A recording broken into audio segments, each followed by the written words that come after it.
আজকালকার বাচ্চারা কোনো কিছুই খাইতে চায় না। খাইতে গেলে মোবাইল দাও, টিভি ছেড়ে দাও, কত যে তালবাহানা করতে হয়। সেই বাচ্চা হঠাৎ করে যখন কোনো কিছু বায়না করে খাওয়ার জন্য, কী যে আনন্দ লাগে সেটা বলে বোঝাতে পারবো না। সেটা প্রত্যেকটা মাই জানে। কারণ আজকালকার বাচ্চাদের খাওয়াইতে গেলে নিজেরাই আমরা কিন্তু পাগল হয়ে যাই। আগের দিনের মায়েরা কি করতো, খাইলে খা, না খেলে যা। এখনকার বাচ্চারা না খাইলে আমরা মোবাইল ছেড়ে দেই, টিভি ছেড়ে দেই, তাদের পিছনে দৌড়াইতে দৌড়াইতে আমাদের মাথা ভন ভন করে ঘুরতে থাকে। হ্যালো এভরিওয়ান, আসসালামু আলাইকুম। কী অবস্থা সবার, কেমন আছেন? আই হোপ সবাই অনেক বেশি ভালো আছেন। চলে আসলাম একটি নিউ ব্লগ ভিডিও নিয়ে। নতুন আরেকটি ব্লগে সবাইকে ওয়েলকাম জানাচ্ছি। তো এটা হচ্ছে গতকালকের ভিডিও। গতকালকে ভিডিও তো আপলোড করতে পারি না, কি করব, মানে দিন দিন এত বেশি ব্যস্ততার মাঝে জড়িয়ে যাচ্ছি, নিজের একটু সময় দিতে পারি না। যাই হোক, তারপরও কি করার, হঠাৎ করে কালকে যেহেতু রমজান মাস চলে আসতেছে আর মাত্র দুই তিন দিন বাকি আছে, তো একটু দুধটা বেশি করে আনা হয়েছিল ঘরে, যেহেতু অল্প মানুষ, রোজার মধ্যে একটু দুধ খেলে কিন্তু শরীরটা ভালো থাকে। তো হঠাৎ করে আমার মেয়ে তো একটাই, বলতেছে মাম্মি আমি পায়েস খাবো। তো আমি তো পুরা হয়ে গেছি, যে কখনো কিছু খাওয়াইতে পারি না সেই মানুষ হঠাৎ করে বলতেছে যে পায়েস খাবো। তো ঘরে ওরকম কিছু ছিল না, কিশমিশ বাদাম, তারপর হচ্ছে খেজুরি মিঠাই, এগুলো ছিল না।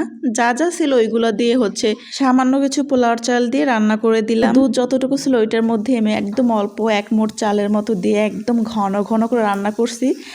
তো আমার যে এত খুশি লাগছে, কারণ যাকে খাওয়াইতেই পারি না কোনো কিছু দিয়ে, টিভি মোবাইল না ছাড়া খাইতেই চায় না, হঠাৎ করে যদি কিছু খেতে চায় কত যে আনন্দ লাগে সেটা তো সব মারাই জানে।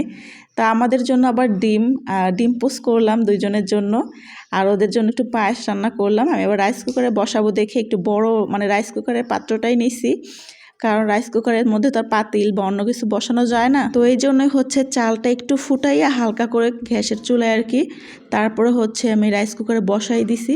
আর রাইস কুকারে পায়েস রান্না করলে কিন্তু খেতে আরও বেশি ভালো লাগে, কারণ দেখা যায় হিটে হিটে একদম লাল হয়ে যায়। তো এই যে দেখতে কিন্তু ভীষণ সুন্দর হয়েছে, আর খাইতেও এত মজা হয়েছিল। কিন্তু দুঃখের বিষয় কি, ও যেরকম বলছে খাবো, রান্না করে দাও, সামনে দিছি, মানে প্রথমে 1 চামচ মুখে দেওয়ার পর বলে আমি আর খাবো না, ভাল লাগে না, এই সেই। তো ওই যে বললাম আগের দিনে মায়েরা কি বলতো, খাইলে খা, না খেলে যে, এরকমই শুনতাম কথার কথা। এরকম তো আর করতো না, একটু ধমক সমক দিত। কিন্তু এখনকার বাচ্চাদের মোবাইল ছাড়া খাওয়ানো সম্ভব না। তো কি করব, ওই মোবাইল দেখায় দেখায় প্রায় 3-4 চামচ খাওয়াইছিলাম। তো 2-3 বার রেখে রেখে খাওয়াইছে ওকে, বলছে মাম্মি ভীষণ মজা হয়েছে। তো নিজের কাছে একটু কী যে ভালো লাগে এই জিনিসটা প্রত্যেকটা মাই জানে। আর মিষ্টি জাতীয় খাবারের মধ্যে পায়েসটা যে আমার কি পছন্দ, কি বলবো, পায়েসের সাথে পরোটা দিয়ে খেতে ভীষণ মজা লাগে। আর এটা হচ্ছে খেজুরি মিঠাই দিয়ে রান্না করলে বেশি মজা হয়। আমার মায়ের হাতের এই পায়েসটা খেতাম, অনেক ভালো লাগতো খেতে। যাই হোক, সবাই ভালো থাকবেন। Thank you for watching. আল্লাহ হাফিজ।